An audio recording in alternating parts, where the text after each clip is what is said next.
Your breath is the most powerful healing practice and awakening tool that you have with you at all times. And you are only using it to a fraction of its capacity, which means you are living at only a fraction of your capacity. I'm Christella Cucci. You're listening to the Soul Purpose Podcast, the lightning path of embodied spiritual awakening with shadow and light integration. Quit people-pleasing, reclaim power, and create your soul purpose legacy. So what does the breath have to do with reclaiming power and embodying soul purpose, you may wonder? In order to reclaim power, first, you need to move from feeling stressed out, overwhelmed, and sabotaging your success into a neutral place where you can reclaim your power. Start by taking a slower, gentle, and deeper breath without forcing.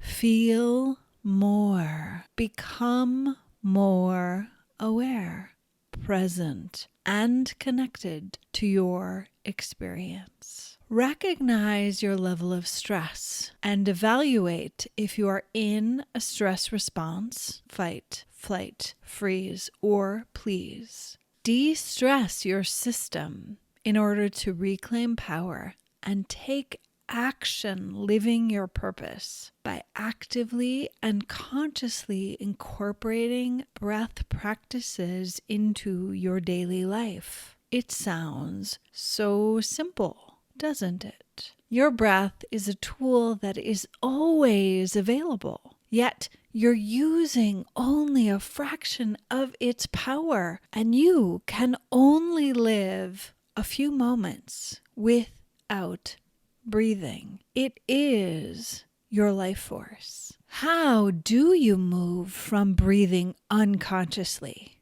minimally, shallow breathing, which actually perpetuates keeping you in the stress cycle? How do you move from that into more consciously breathing? You start with a simple one breath meditation practice. The beauty of this practice is it's only one breath at a time, and you can literally do it anywhere and any time. It's a gateway that is always available to you. A secret to creating anchor practices in your life is connecting the new practice to an activity that you are already doing. You can choose to anchor the one breath meditation to any time you hear a text message arrive or a notification on your phone, or any time your child calls your name. Being able to do the one breath meditation when your child calls your name is an advanced practice. But if you can do it, it will change everything. It will change everything in your life because you will be supported to respond instead of react. Connect the anchor practice of the one breath meditation to a mundane activity that you are already doing, like walking through a doorway, drinking water, standing up or sitting down, putting your hands on your keyboard, washing your hands, or any number of activities that you most often do totally automatically and therefore mindlessly. When you first try to integrate this practice, it can be helpful to write a sticky note in the location to remind you. Before blank activity, do the one breath meditation, or OBM for short. Don't make it complicated. Don't attempt to start meditating for an hour a day. Don't be an overachiever, honey, because you will activate the failure spiral. And this is not the plan. If you struggle with stress and anxiety, trying to force yourself to do a meditation for 1 hour a day or even for 20 minutes, if you've never successfully done a consistent meditation practice, that is the fast track to creating more stress and reinforcing the failure soundtrack. One breath meditation is literally only one breath. And don't be fooled into thinking it's easy. You can and will still get off track and distracted in that short amount of time. You need to know this simple pause, reset, and breath practice may be challenging to be fully focused in one full breath, even though it's only one full inhale and one full exhale. Do not let this practice be fuel for the inner critic soundtrack. Don't do it. Be playful and kind with yourself in this exploration. The beauty of this is it's a one breath meditation practice. If your mind wanders halfway through the practice, you can just try again and laugh and say, okay, my mind wandered. Let's begin again. It's not like you have to wait for the next new year or the next solstice or equinox or new moon or full moon or whatever things that you put all this gravity on. You don't even have to wait for Monday. You just start again with the next breath. And then boom. It's so funny and not funny. Your mind will wander again. But the trouble is, the more we make it this big, pivotal thing, the more easily the mind will wander off. So don't make it a big deal. Just make it one breath. And don't be attached or distraught by the fact that it's difficult. Here's the thing. This is a simple, short practice, yet it is prime territory for the inner critic to jump in and say mean things. Don't take the bait. If you do start saying mean things to yourself, stop as soon as you notice. Do not beat yourself up. If you have a habit of buying into the inner critic that you're a failure, focus on letting this be an imperfect practice. Practice.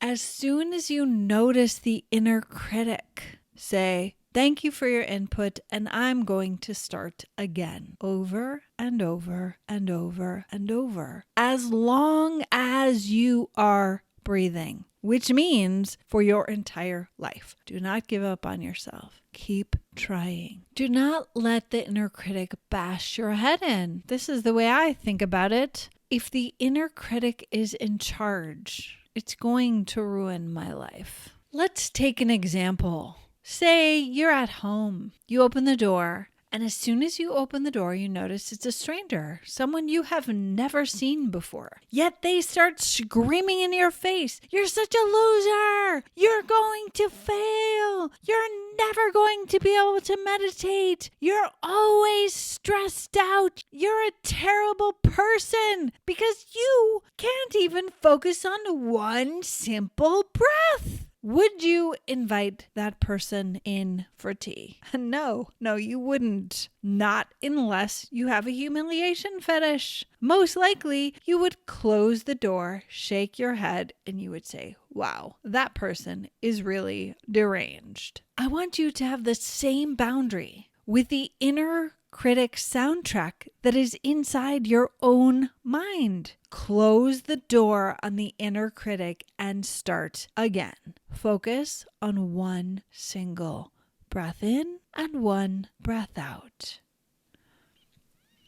I find further anchoring your attention with words can keep your mind focused. It's like giving a fussy baby a colorful toy to play with. In general, the child will become transfixed on that toy for a period of time. This practice of using words as an anchor for your mind's attention during meditation is often called japa meditation in the yoga tradition, and the words you use are called a mantra. A simple sentence you can use to focus your attention for this one breath meditation practice. I am focused on one relaxed breath in and one complete breath out. I like to say soul, body, breath. Repeating the phrase soul, body, breath supports me to integrate the soul, the body, and the breath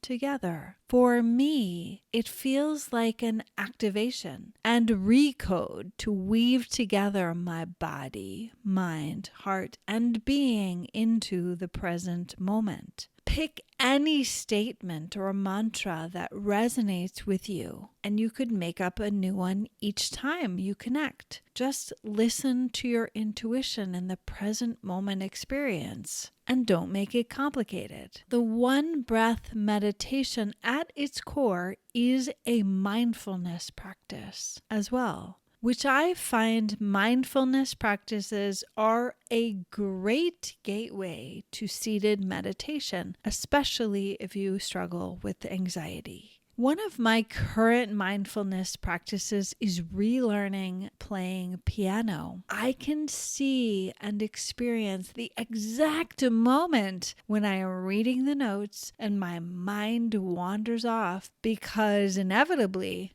I make a mistake right then. My intention is to play my chosen piece through 3 times without making a mistake. And guess what? I rarely make it through when I'm learning a new song. I almost always mess up when my mind wanders because the practice has not yet become automatic. I don't start screaming at myself about how I am such a loser and how I'm always going to be a failure when it comes to piano. I just say, okay, my mind wandered. Let's try again. Let's stay more focused. Let's focus on the breath. Yes? Yes. Your focus with the one breath meditation is to anchor your attention to integrate soul, body, and mind into your breath. The breath is most often unconscious.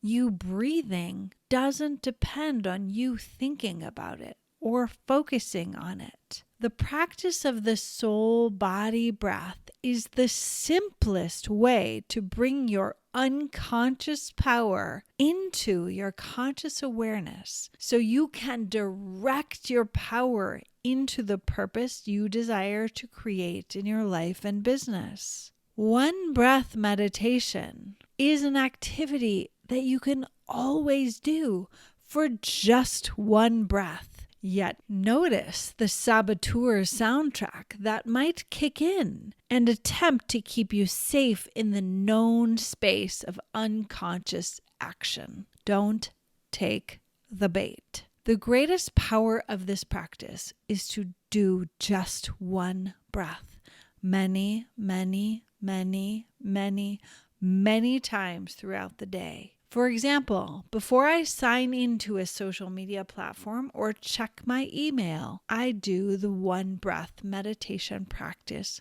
first. I check in, I stop, and ask myself, am I logging in for a distraction from feeling or to connect or contribute love, truth, kindness, and beauty? I often find myself unconsciously logging into social media to procrastinate or because I feel lonely, which of course is a bad plan. Instead, I center myself, I take a breath, and I say in my mind or out loud, soul, body, breath. I become present with myself, and then I am in a more powerful place to post or connect. And if I was seeking distraction, I'm less lonely because I connected with myself. And then I can make a conscious choice to do something else that will bring my power back into my body mind. Your practice for today is to weave in one breath meditation as an anchor practice to support you, to transform your unconscious actions into embodied and empowered choices to create your soul purpose with power and pleasure. Even if you already have a consistent seated meditation practice, I encourage you to practice the one breath meditation and see how you feel and see how deeply you can go and instantly be centered, focused, and aligned. If you've struggled with trying to create a consistent meditation practice, or you're feeling extremely stressed with what's happening in the world now, I really encourage you to only work with one breath at a time. Success creates more success, and failure is often the trap door that opens into the failure spiral and going down, down, down, down into the self-sabotage, self-destructive, and maybe even self-loathing soundtracks. So I encourage you, do not go there. Don't do it, my dear. When you succeed one breath at a time, you will feel successful and you will build on the feeling of success. Then you may move on to feeling accomplished and you'll know you can build your life one breath at a time. It's incredibly powerful and magic and so easily overlooked because it's so basic. Feeling good will happen more often when you de-stress your system and reclaim your power. You will speak up. You will connect. You will share your truth. You will create your bold vision and be part of the change that needs to happen in the world right now. Thank you for being here. It's a pleasure to walk the soul purpose path with you. You're listening to the Soul Purpose Podcast, the lightning path of embodied spiritual awakening with shadow and light integration. Quit people-pleasing, reclaim power, and create your soul purpose legacy. You can access the free Soul Success Journal and meditation and all episodes of the podcast, as well as any goodies mentioned in this episode at soulpurposepractice.com. I believe in you and the magic power of your soul. For more revolutionary teachings and tools, please follow us on your favorite podcast app or visit soulpurposepractice.com. I look forward to connecting with you in the next episode. I am sending you so much love.